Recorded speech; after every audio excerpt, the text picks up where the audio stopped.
Welcome to the Ironman Insider, presented by Morton, where we dive into the grit, the grind, and the glory of endurance racing. And I'm your host, Matt Lieto. Whether you're a seasoned triathlete, an aspiring age group, or just love the stories of incredible human resilience, you're in the right place. Now, the Ironman Pro Series races are now upon us, with the best athletes in the world all vying for their chance at the title and their piece of the $1.7 million prize pool. And last year was a fun dynamic and a year of racing. I think it was exciting for all of us. And no doubt this year is going to be the same. And we've got a lot of new faces in the series. And that'll no doubt be on the leaderboard with athletes like Magnus Ditlev now focusing on the series as well. Magnus, he's a rising star in long distance triathlon. And he's known for his dominant bike splits and his ability to, pretty early in his career, be a real contender for absolutely every race he enters, including the World Championships. And he's coming off his second place at the VinFast IRONMAN World Championship in Kona just this last year and getting ready to start his season in South Africa here shortly. And I'm pretty excited to have Magnus on with us. What's going on, Magnus? Oh, thanks for the introduction. Yeah, I'm good. Very good, thanks. Just in Denmark. Came home from a short camp in Lanzarote last week, but mainly been home in Denmark this winter and been training slowly, steadily building for hopefully a good season. Yeah, awesome, man. Were you able to give yourself a little bit of time off after Kona and get a rebuild and refresh? Yeah, I took after the season, I took a bit longer off season than usual, and also went on my first proper vacation together with my girlfriend since I can't even remember when that was the last time I was on a true vacation with no training and so on. And yeah, it was good to get away and have some time with my girlfriend there. And also, when I got back, I continued not doing anything for a week or two after that. So yeah, really took a long season break, and yeah, there was a lot of big races last year, and especially Kona. Really, I think as people could see it, it was a pretty tough edition. Everyone Yeah. completely cooked themselves except for Patrick, and yeah, that took a lot mentally and physically to deliver that race. And I think it's on the long term and thinking in about the future, it's good to take some breaks and really reset. Yeah, I mean, it seems like, especially with, we'll talk about it, South Africa coming up in the start list that's there being, looking like almost a world championship field. It it seems like that's, people, especially with the Pro Series, and, obviously it went this last year all the way into December, this next year in November in Marbella. But the importance of realizing what you're putting your body through and recovering, because you've seen some of your competitors went and raced, at Ironmans after Kona, and then lining up for this. Like, how important do you think it was for you to do like a full reset, coming off of that last year, but importantly coming into a year that's going to be, pretty long and pretty important? Yeah, I think as you say, when the season is scheduled as it is, and there are with the Pro Series high level competitions frequently, we don't really know actually. I guess what's gonna happen in the future. I really enjoy it for now, but we don't really know when.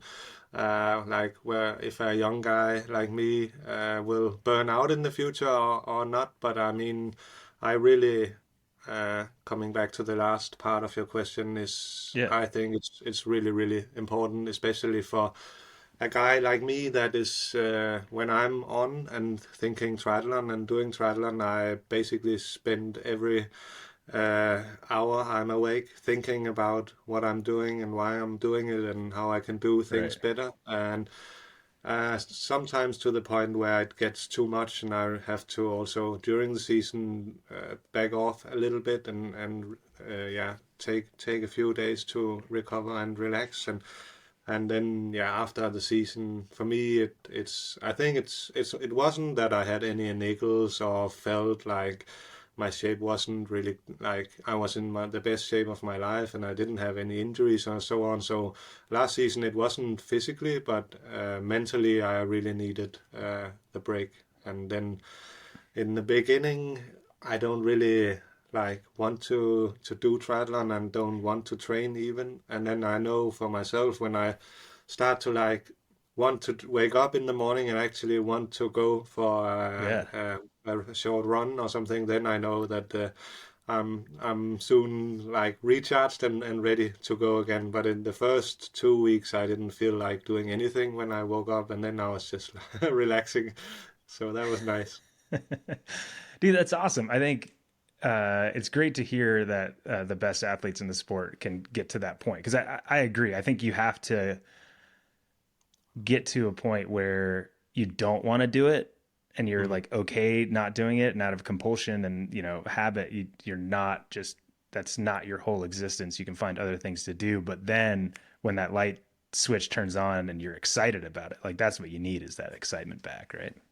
That's cool. Yeah, for sure. Then you start thinking about what you want to achieve next year, and then yeah, you know that you are getting hungry again and can, yeah, thinking about the World Championships in Nice, and then I know it's about time to get back. I think a lot of Yeah. people are actually like, and I was that also in the beginning, like a bit afraid of letting go and losing fitness. But I think it's really important that you do that and accept that okay, you cannot be in peak shape all the time, and then just, yeah, it comes surprisingly quick. It goes both ways very quickly. You are really feeling like a bag of shit when you start training after an off season, but after a few weeks, you are like going pretty well again.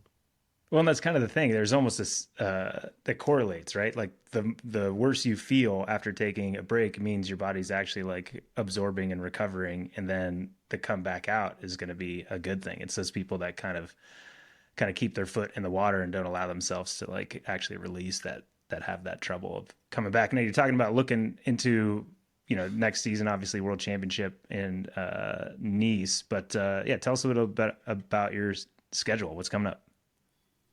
Yeah, so I think as you said in the introduction, I'm going to do South Africa first. So that is in already in 2.5 weeks, I believe. And yeah, so that's coming up real quick, and that will be my first race of the season. It's a Pro Series race, so that will be. I did Kona last year as the only Pro Series race, so this will be my first non-World Championship Pro Series race, which Cool. I'm looking forward to. And then after that, I'm gonna do 70.3 St. George. I've raced there, I think 3 times, and always had an amazing experience. And I think that's a course that suits me pretty well. And then we are, yeah, hopefully I will then have qualified for both Nice and Marbella 70.3 Worlds, and then to fulfill like the last Ironman race of the Pro Series. Yeah, that then I will do Frankfurt, which it seems is gonna be Sweet. the first almost World Championships. It seems that everyone is gonna do that. So I think Frankfurt and Nice are going to be really really stacked. Yeah, that's awesome. Yeah, I mean it's cool to see. I mean, I'm stoked obviously to see you come to race and commit to the Pro Series, and I mean obviously those races all seem to suit you. That St. George, were you not, that was a World Championship, you were podium there, right? Yeah, podium that 70.3 Worlds. Yeah. Sweet. Yeah. When I was in St. George, and that's obviously a course that seems to suit you, but like do you look at the like I think people listening, and I certainly am curious how you pick that schedule, right? Is it what suits you time wise, or what suits you as far as like the toughness of the courses, or obviously the world championships kind of, those are going to choose themselves to a certain extent. But how do you go about looking at that Pro Series calendar and decide what it's going to be for you? Yeah, so the way we kind of did it this year, I mean, it's always pretty similar. As you know, you have your your main goal or your North Star, what you really want to achieve. And for me, that is the Ironman World Championships. And this year it's in Nice. So you have that as your kind of the first thing you plot into a calendar. And then I knew that I wanted to do the Pro Series around that as well. So then Right. after that, you kind of look at how can I schedule the season in order to arrive in Nice in the best possible shape and give me the best possible conditions to perform in Nice. So for that was how we went about it. I think I want to do, of course, really well in the Pro Series, but for me, the Ironman World Championships is the most important thing. And then we really just also there are some factors we also considering, like which courses suits me and so on. And also with Nice we have kind of like the last I've done 3 Ironman World Championships so far, and I haven't managed to swim with the front pack in any of those. I've managed to Yeah. swim with front packs in many other competitions, 70.3 Ironmans and so on, and but never in a Championship. So a big priority this year for me is really putting in a big focus on the swim, and that means that I've started up working with a new swim coach here in Denmark. And Oh, then cool. when you do that, I kind of commit to being home a little bit more. So that's the reason why I've been in Lanzarote for 2 weeks now before. But other than that, we have tried to stay home a little bit more. So those are some things that goes into like the planning of everything. Yeah, that's awesome, man. There's a lot in that that I want to talk about. That's sweet. And obviously that swim, to me, it's cool to see someone so new in the sport that has realized their weakness, but also you've gained so much in your swim already. But it's cool to see you be like, no, you're not screwing around, because we used to see athletes that would just be like, oh, in time it'll get better, and then 4 years later they're like, I still haven't really gotten to where I need to be. And uh, you know, really getting after it and trying to kind of nip it in the bud, so to speak, is helpful. Was it this year in Kona? Like, and I don't know if you realize how close you were to being in Yeah, that I front know. group, Yeah, but you were, right? Like you yeah, were all the way through the turnaround, and it was just Sam. Does that, you would think some people would see that and be like, okay, I'm almost there, I'll be fine. But you saw that and you're like, no, I need to yeah. actually fix this to make sure I'm on that group. Yeah, I saw it as I need to become such a good swimmer that I can handle a situation like that, that I can, if a gap opens up, then I need to be able to close it myself. It's not okay to rely on because I'm a good enough swimmer to always stay on the feet of the one I am behind. So I very rarely loses the feet. But in Okay. Kona, it was when we turned around, Sam put in the surge, and then the person I was on the feet of opened a gap. And then I simply was like, if I had been a better swimmer, I could have closed that gap Right. myself. Instead, I had to rely on the person I was swimming behind, that he was able to either close it or make sure that he could like swim fast enough that the gap wasn't as big. And I want to Yeah. put myself in a situation where if I'm boxed completely in after 300 meters and I already lost the group, then I want to be able to swim like as well as I then can close it myself. So I'm kind of not relying on luck or if I'm at the right place at the right time. And that's, I think, the good swimmers, if you put them in my position at the turnaround point, they would have been able to close the gap. So that's what I saw. No, that's awesome. And I think it's cool because so often you see race reports or Instagram or whatever, and people will say, oh, I was having a great swim, and everybody's always in the front group. Doesn't matter if they actually are or not, but they're always saying they're on the front group, and then the guy in front of me let a gap open, and they kind of like leave it there, and it doesn't seem like Yeah. they often will take it upon themselves and be like, oh, okay, but I should be able to get around that. And you know, and what can I ask? Obviously, with the new coach, things are going to be, you know, you're working on your own thing. But are there certain parts of your swimming that you could share with us that you're working on? Is it, more 25s, more 50s? Like, are you doing more speed work, more threshold work? Like, what kind of effort are you trying to do to make up, to allow you to have more gears in that race? So there are many things we are working on, but first I probably have to say that I was never like a swimmer from, yeah, I've never been swimming before I turned to triathlon, which was also very late. So that was when Yeah. I was 18 years old or something like that. I started swimming, which is not what most of the best swimmers have done. I try not to see it as an excuse, but that just means my starting point was that I wasn't even able to swim 50 meters without taking breaks and so on. So I think Rad. first of all that I've actually managed quite well to get after it and swim decently, so that I'm sometimes actually able to hit the front pack. But still, that also I have used a really good swim coach before, but he was based in another part of Denmark, so he wasn't able to see me like every day. And now with the Right. new swim coach, he basically sees me swim every morning, which is it makes things so much easier, and it makes it yeah. Then we really have the time to work on certain skills, and those skills are actually quite basic because I didn't learn to swim from a young age. So some of the things we're working on is like position, the way I'm like laying in the water. We Yeah. want to raise my especially hip and legs a little bit more. I'm like a Sure. little bit more, a little bit like a banana in the water, which is not Yeah. really.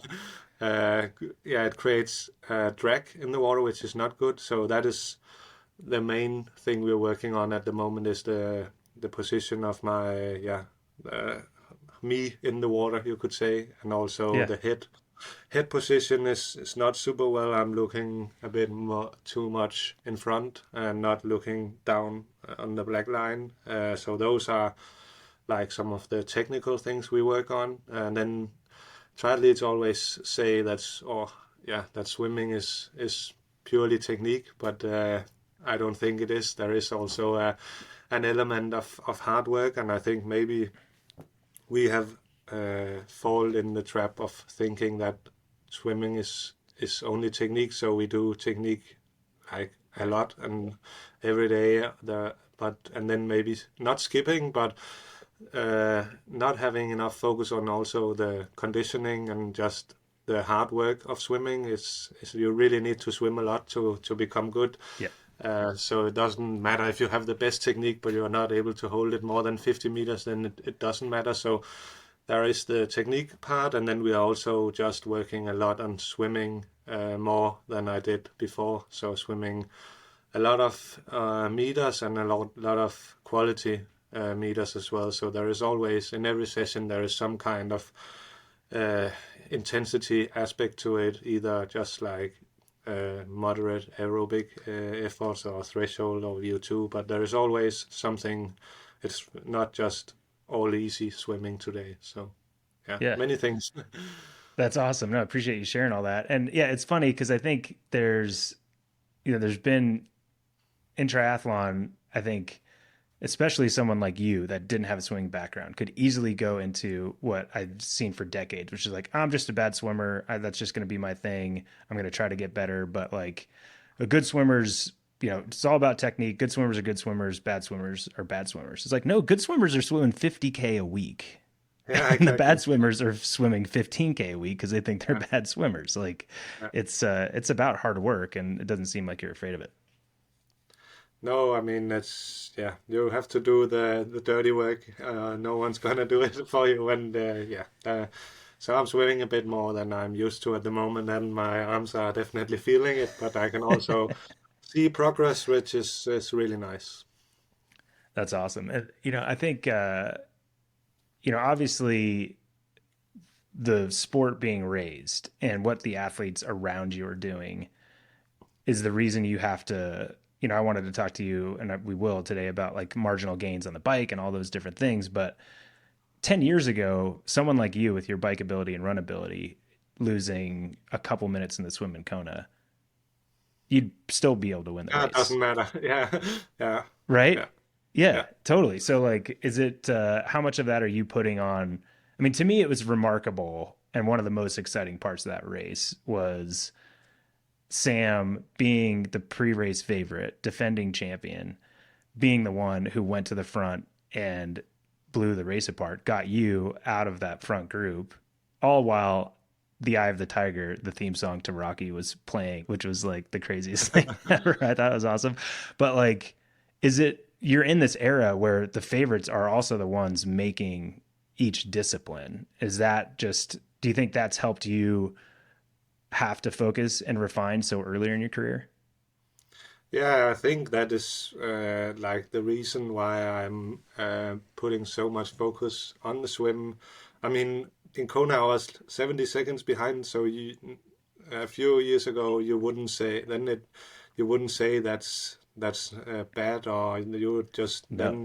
it would be okay, and you could close it on the bike and then still be in the race. But I think the way long distance triathlon develops at the moment is absolutely crazy, and you cannot have, I wouldn't even say a weakness. You need to be top, like top of, yeah, the field in all three disciplines in order to win. And I could see that I didn't make the front pack in Kona, and if I did, I would probably, like Sam and I rode pretty much the same pace until Harvey, and I Yeah. think it would have changed everything. That's at least what I tell myself, that if I had been in the front group, because then I would have ridden with Sam, and then probably Sam wouldn't have gone so hard, and we could have shared the load, and then everything could have happened. And that was the same in Nice 2 years ago, and yeah, in Kona 22, the same story. I had to go really hard in the beginning of the bike to get back up, and that just takes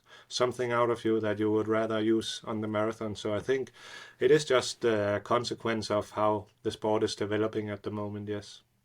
Yeah, and that's awesome. I love the way you think about that too, because I think a lot of people will go back and look at their races and just look at it from a time point of view, right? Like, oh, if I would have done Yeah. this, then I would have been in position to maybe beat Patrick. But you're like, no, No, no. tactically, if I'm here, I'm Yeah. then with Sam and we're both doing this, and then Yeah. the race, the whole dynamics is different. So do you Yeah. think if you swim the front group, Sam also has a better chance of winning?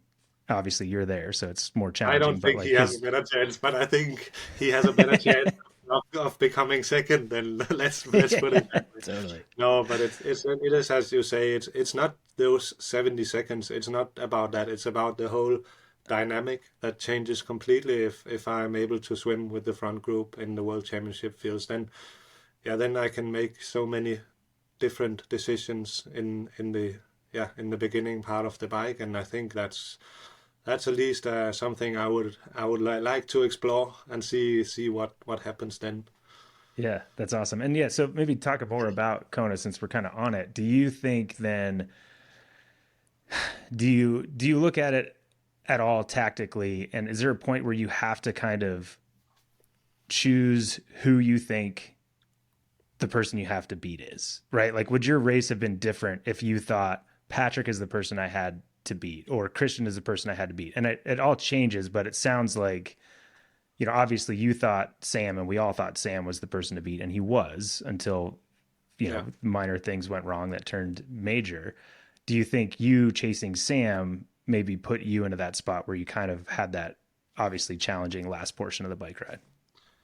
Yeah, for sure. It made me like take some risks in the beginning of the bike, which is never really what you want to do early on in Kona. So uh, if you said to me before the race that Sam's going to blow up and Patrick is gonna be the main man to watch out for, then if I knew that on the bike, then I wouldn't have gone so super hard up until Harvey to like try to bridge the gap. Then I would have made the attack, and then I would have like maybe steadily increased the gap instead of like really pushing hard. So you never know if I would have struggled on the last part of the bike, but I probably would have paced it differently, and then hopefully would have had some more energy on the last part of the bike. But yeah, I think that's just the delicate balance you have to strike when you are racing for the win in a World Championships, is that you have to somehow react on the favorites around you. But on the other hand, Ironman is such a long day that it's always also you need to stay within yourself and you have to do your own race, but you can't really. It's that balance between what are the others doing and what's your own game plan is very difficult to get right. And I think in Kona, three of us definitely went to the more extreme side of that equation, while Patrick seemed to be focusing entirely on his plan and knew what he could do, and that proved to be the right thing on the day. Yeah, and I mean it set up for him obviously, and I don't take anything away from Patrick's race because the way, people say, oh, he was in the group, but man, that guy was like off the group, back on the group, off the group, back on the group, and was not really anywhere close as far as like drafting goes where I saw it. But the way the race panned out, like he would have never guessed that he would have ridden the bike split that he rode, right? Like that was crazy. But dynamics, I think people are used to triathlon thinking it's a time trial, but especially in Kona, it's not a time trial, man. You gotta race your competitors. Yeah, especially in World Championships, that's just how it is. And that's the beauty of winning a World Championship title, is that it's so difficult and everyone is willing to take some risks, and then when it clicks, it's just amazing. I guess I've never tried it, but I can imagine.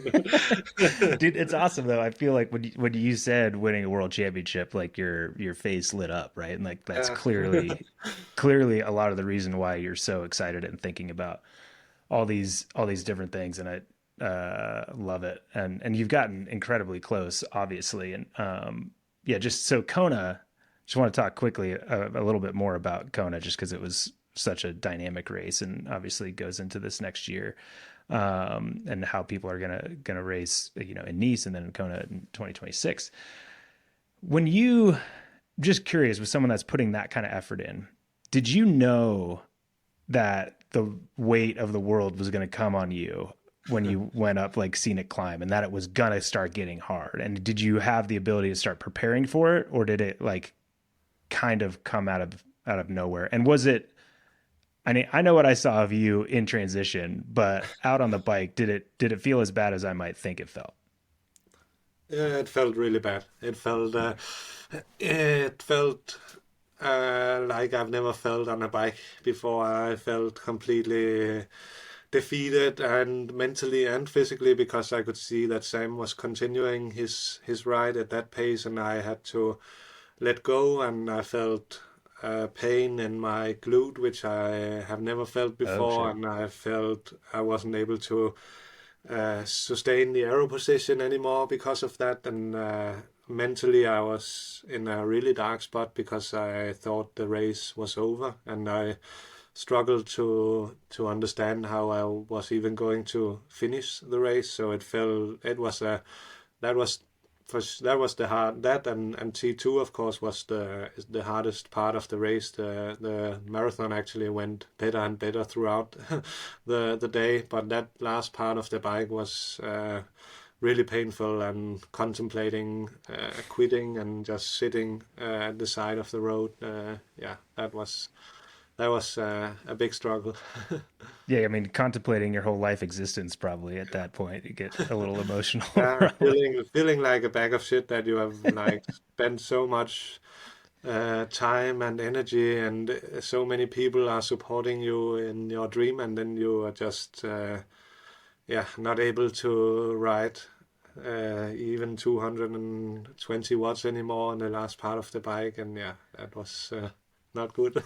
No, it feels terrible out there. And I think it's funny, nobody talks about it, but you experienced it, so I want you to talk about it. That transition is the worst place on the planet, especially if you've like overdone it. You're like, oh, I was hot and I've been dealing with being hot, but whoa, it's like hotter now. And it's like, so like, and you have to think about what you're trying to do. Tell us where you were physically and emotionally, and what it does feel like when you get off of that bike, especially when you put the kind of effort in that you have. So first I was very worried about the pain in my left glute if it was going to continue when I was running. But yeah, I felt pretty stiff in the glute when I just jumped off the bike, but I could feel it was more, it wasn't like any like proper damage. It was more just really, really tight. So Yeah. I thought that that was probably going to be okay. So that was my first worry. And then you always try to tell yourself that, and I've also had days where I feel really bad on the last part of the bike, but then start running and feel good. So I try to kind of tell myself you will feel much better when you start running, but then I could also feel that I just didn't have much like pop in the legs. So that was the second observation I made. And then you run your way into the tent, which is crazy warm in there. Yeah. But then the volunteers were absolutely amazing, handing the cold towels over you. So I just wanted to to sit there forever. And I didn't know where the others were. I just knew that Robert Callan had overtaken me, but I didn't really know where everyone else was. And then I was sitting in there for maybe a little bit too long, and everyone came by, and yeah, that was when things got even more difficult because then you just realize that you spent 180K for nothing. Like the gap Right. was zero, and that wasn't really very good for me, especially given how I thought. So yeah, that was I was sitting in front of the other Dane, Christian Hogenhaug, and I tried to look up at him and get some kind of yeah uh, motivating something out of him, but he was pretty in the zone, so he just ran out the tent, and yeah, then I was slowly making my way through, putting on the socks and shoes, and yeah, but didn't really feel like running, to be honest. So I made the decision to at least, because the plan was that my girlfriend was going to be standing pretty early on alley drive. So I thought I might as well run that part and see how it goes, and maybe she has something that can Yeah. cheer me up or whatever. Just get some impression from her, something that can help me a little bit. But then, yeah, then she wasn't at the place that we had planned. And I was like actually thinking about dropping out when I would see her, and she wasn't there. So I got really annoyed and frustrated that she wasn't at the Yeah, spot that that's we had awesome. planned. And it turned out she had moved all the way down to the turnaround point on Alley Drive. And so I had to continue to until I saw her. That was pretty annoying in the moment, but I think it was actually a good thing that she had done that. Because then when I saw her, I had already been running for, was it that 6 kilometers or something when you turn around at Ali? Yeah, Yeah, something so like then that. I'm already pretty well into it, and you can't really, it's very far away from everything, so you can't really quit there. Yeah, you got to And get back.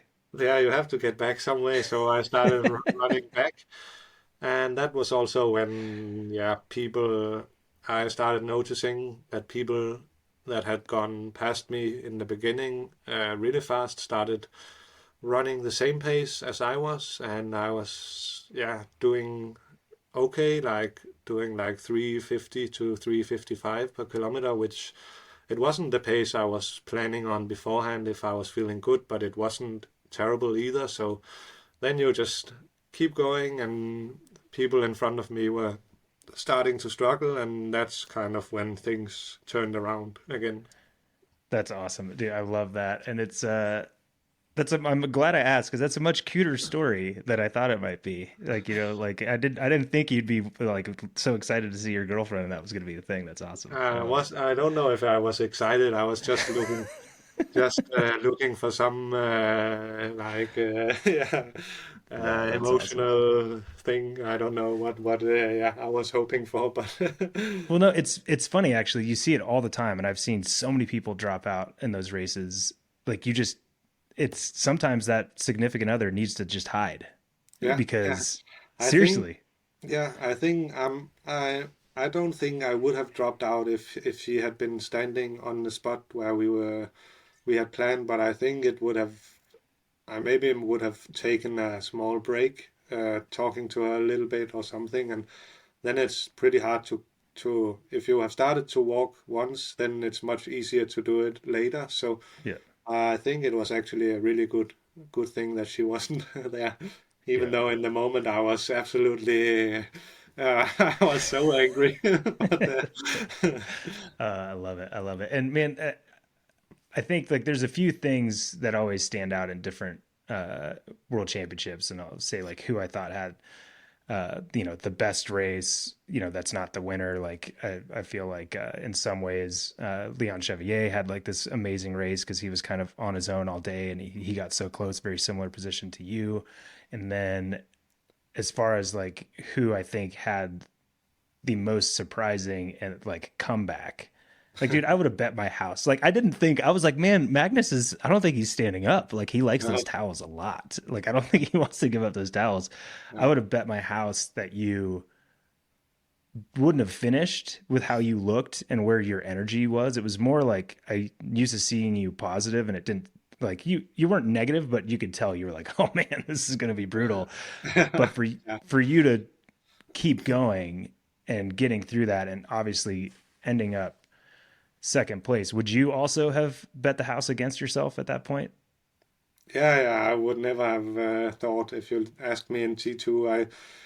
I don't think I could have seen a world where I would end up finishing second. And if you Yeah. had asked me before the race that if you run 2:46, you're going to finish second, then I would also have said that that's not possible in Kona anymore. But yeah, it just shows how tough a day everyone had out there.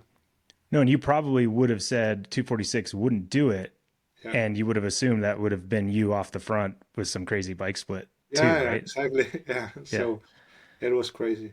That's awesome. And so with that result and kind of that battle that was out there, does that how much does that prove to you that like obviously anything can happen on race day, but that like now do you feel like a world championship is way more attainable than you thought it was before that race day? I don't know if I feel it's more attainable because I wasn't really, even though I was second, I was still pretty far behind Right. Patrick. But I know that I didn't have the day I could have had, and I know I have put I if I had paced things differently, I could things could have been different, and then 6 minutes is a lot, but that's not with how things develop, it's yeah. I don't think I was a 6 minutes worse athlete than Patrick at that time. It's just how the race goes. But I feel that with that experience, I have something to draw upon for future grueling battles in championship races that. I'm really happy that I have now, and I hopefully can use that in the future. And then I know that I have what it takes to become a world champion. I know that from the training and from what I've done in the past. It's just about putting it together on the day, which is the difficult part.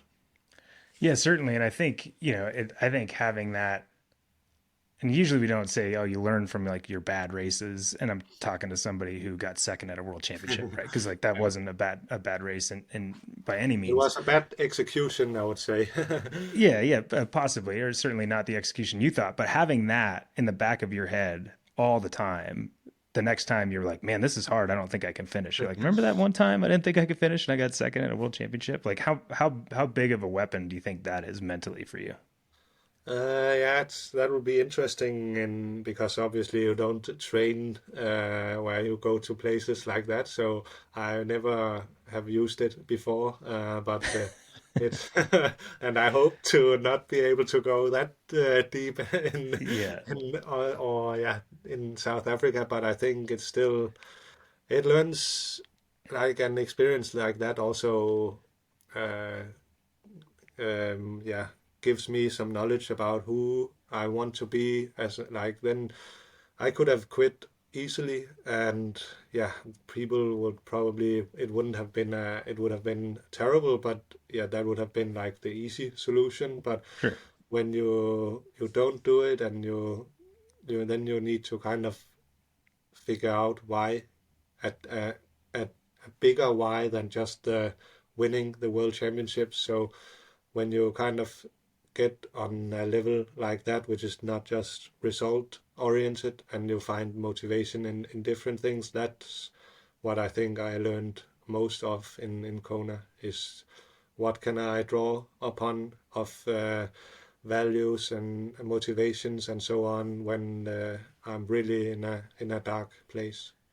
Yeah, dude, that's awesome. Because you're right. You could have dropped out and nobody would have thought twice about it, right? And Yeah, yeah, it's yeah, it's awesome to see you kind of move on from that and continue kind of your great string on in World Championship events. And Nice, we learned a lot from that, I'm sure, last year. And then obviously every race you do, you're learning. What do you think it's going to take this year to win a World Championship in Nice?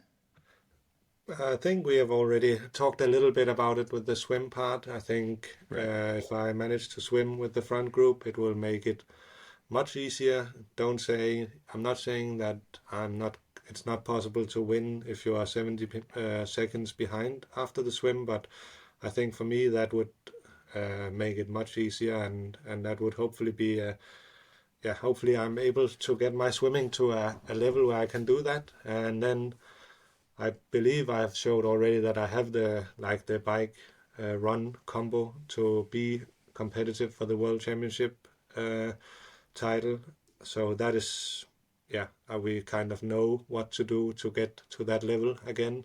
Yeah. And then the hardest, or not the hardest thing, but it is just about staying consistent in the training until that point. I think that is the most important thing actually, is not getting any major injuries or breaks from training. So I know if I'm able to train like we want to until Nice, then and figuring out a little bit on the swim, then I think I have the tools to come, yeah, to fight for the victory.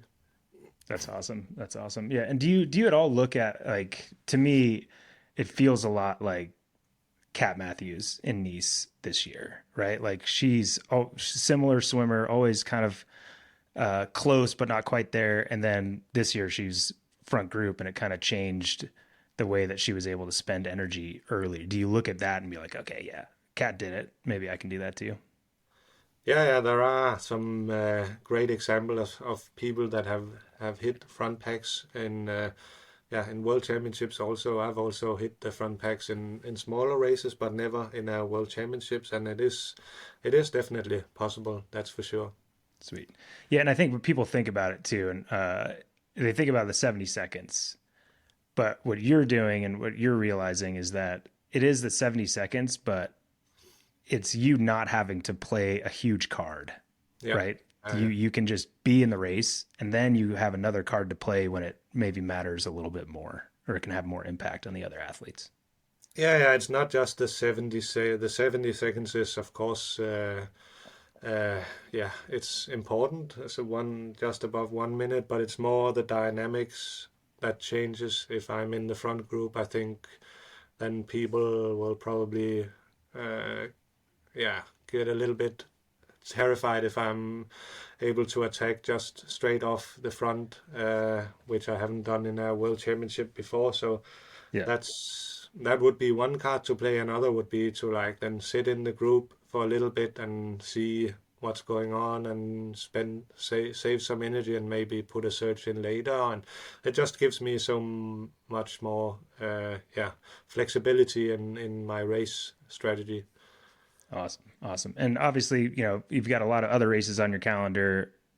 South Africa coming up pretty soon, and it's one of the benefits of the pro series is you get more opportunity to race these kinds of really good fields that are kind of practice, so to speak, for World Championship. I'm just going to read off a few names because this start list is ridiculous and it would take me an hour to read through it. But we got Svenningson, Ditlev, Van Riel, Chevalier, Bradley Weiss, Matt Hansen, Cam Worth, Mike Phillips, Riddle, Matt Burton, like pretty stacked field, and another 60 guys, I think, at that point. What do you think that race is gonna look like? What do you think the dynamics there are? Is that a race where it's like, okay, obviously you want to be front pack? Is it a race where you go into world champs tactics, or do you race these races a little bit differently?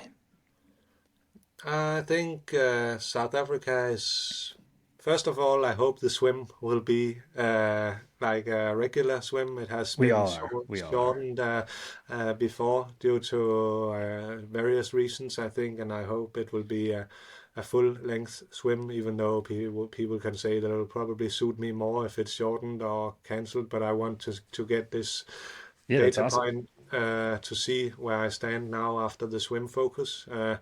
I don't expect miracles on the swim.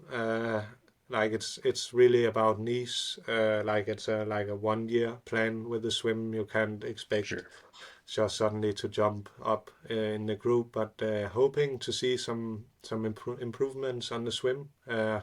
If it's choppy and tough conditions, then it might not show because then everything gets a little bit more chaotic and so on. So I probably should be careful about evaluating too much if the swim is like super difficult. Yeah, But that's fair. hopefully a good swim. And then I'm looking very much forward to race against Van Riel. I think he's an interesting.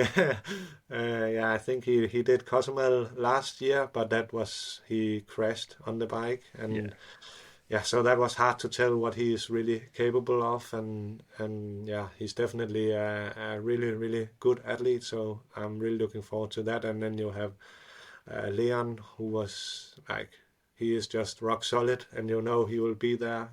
He's always good on the Ironman distance, so I think we are the three probably favorites. And then, but as you say, when you mentioned the names, the depth is incredible. So it will be. It's always hard to say how the dynamics will unfold, but I imagine I am going to be, in a position where Martin and I end up on the bike together at one point, and then see if I can drop him, and then you have probably Cam, Rasmus, and Leon in a big train coming from behind. Maybe with some other guys that is able to hang on along the way. So that's also, I think it will probably be like two groups, and then we'll see which one moves the quickest. But that is also some pretty good firepower coming from behind. So that will be interesting. Yeah. And you say, and I appreciate everything you're saying in that, and that's all true. But do you think, and I don't know, so I'm actually asking, do you think Van Riel can sit on you and stay with you for the back half of an Ironman? I would think not, but he is he is a very strong athlete, and I haven't beaten him yet. We haven't raced the full distance against each other so far, so I think I'm a better Ironman athlete than he is. He doesn't have the experience also, so I'm looking forward to. That's really what I'm looking forward to see how he manages the second half of the bike course, and if I'm able to get away, what will the gap then be?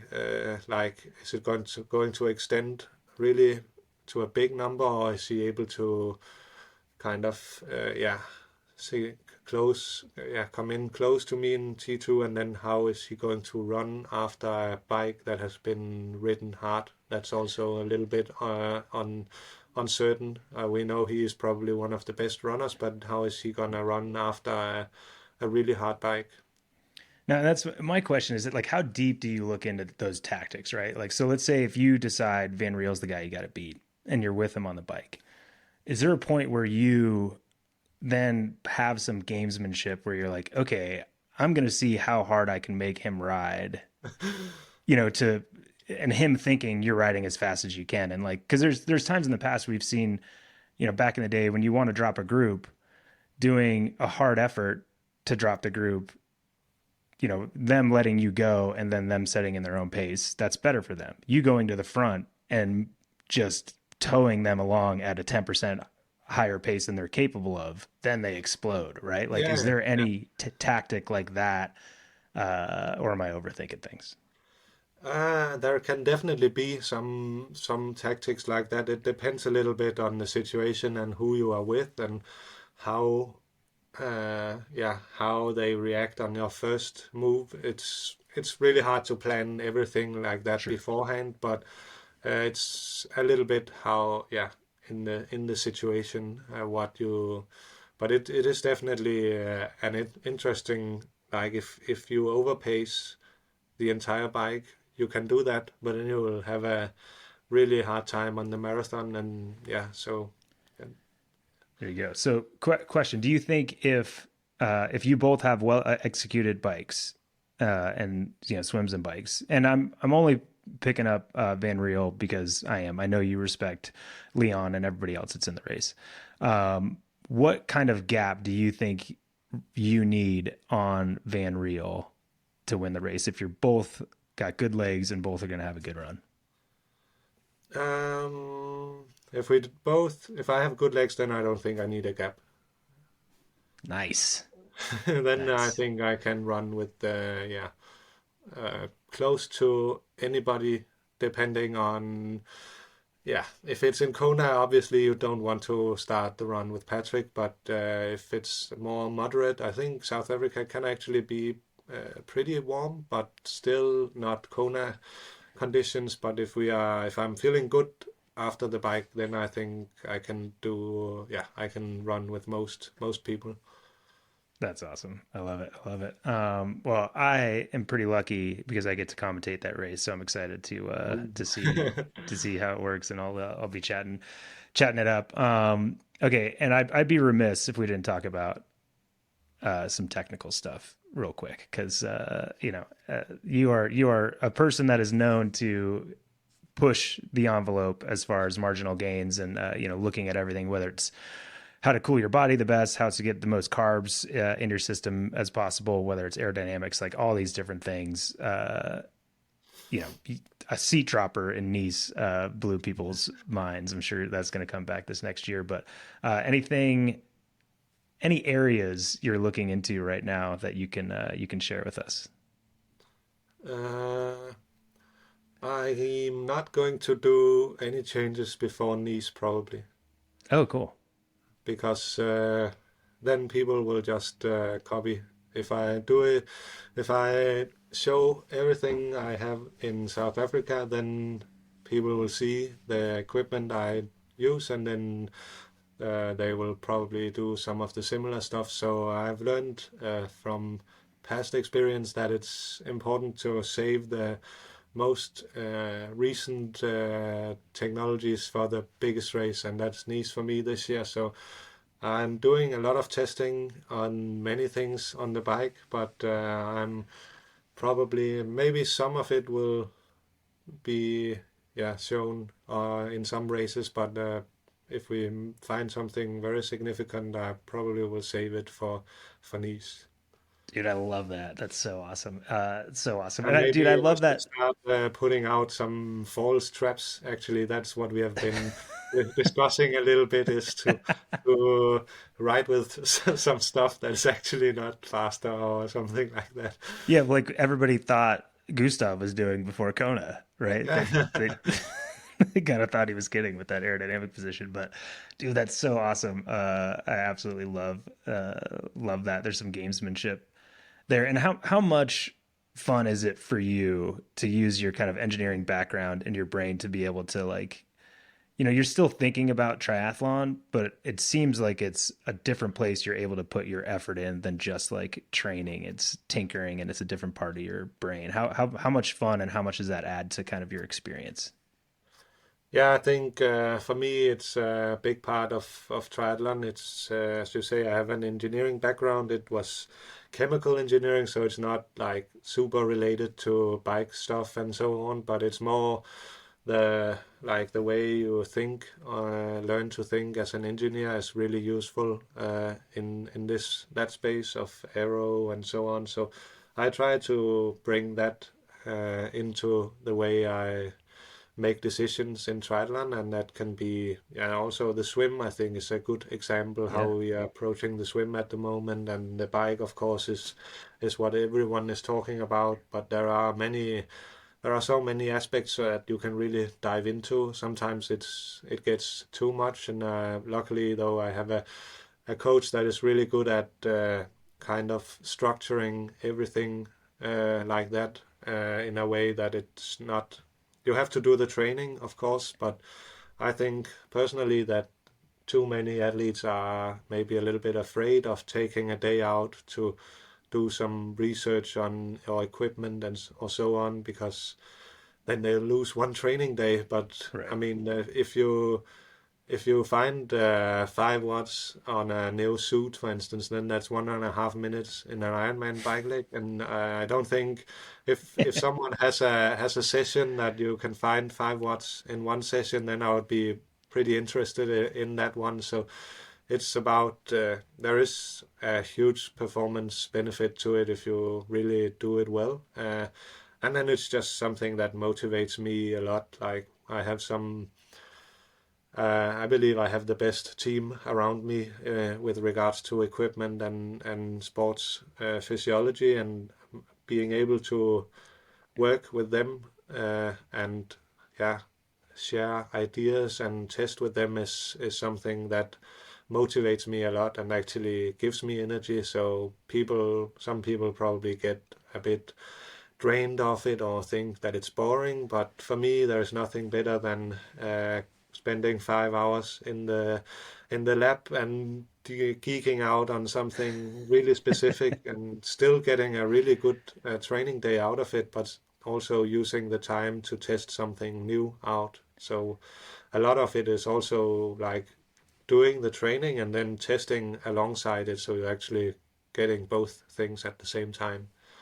Dude, that's awesome. And I think it's good for your nervous system to be thinking about other Yeah. things, and like, you know, that's not stressful for you. That's exciting for you, and it's something that's bringing you joy. And I think that's sweet. And I think your It's good, point. but it's also it can be too much because then I end up looking at Excel spreadsheets in my spare time and trying to, yeah. So I have to sometimes strike the balance of when to think about it and when to just focus on training and recovery. That's amazing. You'd be up till late hours of the night looking at Excel Yeah, spreadsheets. probably. That's so awesome. Dude, I love that. That's great. But looking forward to seeing what new stuff you've got coming into Nice. Okay, I don't know if you've looked at time wise, but I'm going to let you go after you tell me what the winning time needs to be in South Africa. Oh, the winning time. I actually looked yesterday at the course records. Yeah. And I think I didn't look at the course records on the swim, but I think it was maybe 46 minutes or something. But so a swim in 46 minutes, but that's very dependent on the conditions. And then I saw that Rasmus did 4:14 bike course record last year. So yeah, I think you can go faster. I did actually race the 70.3 World Championships in South Africa as an age grouper. No way. Yeah, that's true. And I think the course is very similar to that. So I have some knowledge about the course, and I think, yeah. So if you say 4:14 plus 46, then you are just below 5 hours, and then the run course will probably 2:37 or something. So There you go. 7 hours and what was Rasmus's? Do you know the overall course record? I don't know. I don't have that in front No. of me. You Yeah, can't seven can't tell me hours about and that. 42 minutes. I think. 7:42. And so if he went 4:14, what do you think you can go? 4:08, 4:10? Yeah, probably, but I think that's very dependent on. Sure. It is, as I remember, it is very open, and the wind is very, yeah. It plays a big factor in how fast you're going on that course. So I think it's hard to look at course records on a course that is so uh, condition dependent. Okay, well, I'm calling it 7:32, and if you don't do that, I'm going to be disappointed. 7:32. Okay, yeah. That would be. Then you are quicker. Yeah. Then you. That would be nice. I love it. I love it. Well, dude, I appreciate you taking the time. I know it's getting kind of towards the end game of training for that big race. I appreciate you coming on and chatting with us. Yeah. Thanks for having me. Thanks. Awesome. Awesome stuff from Magnus. Love that dude. Love his excitement for the sport and kind of all aspects of it. And obviously kind of that engineering brain looking at some things a little bit differently. And I've said this before about Magnus. I feel like he's the way he thinks about triathlon is that of someone that is a decade older with a decade more experience. You can just see he's very balanced and smart. Obviously, that's team around him, but great to chat with him. Look forward to seeing what he can do in South Africa. And stay across all the latest Ironman and Ironman Pro Series news. Follow at Ironman Tri on Instagram and check out proseries.ironman.com for standings, athlete bios, episodes of A Fighting Chance, replays of races, and more. And obviously, I have to give a big thank you to our presenting sponsor, Morton, the official sports performance nutrition partner of the Ironman Global Series. And all Ironman athletes have access to Morton hydrogels and solids on course in 2025. Appreciate their support. This podcast would not happen without them. So thanks, guys. And if you enjoyed today's conversation, please like, share, and subscribe wherever you listen to this podcast. If you're sitting on the trainer, you can also watch this podcast as a video on our Ironman Triathlon YouTube channel. Thank you so much for joining us on the Ironman Insider Podcast presented by Morton. And be sure to keep an eye on this space for more great conversations with great athletes and personalities in the sport this season coming up. I'm Matt Lieto, and thank you so much for listening in.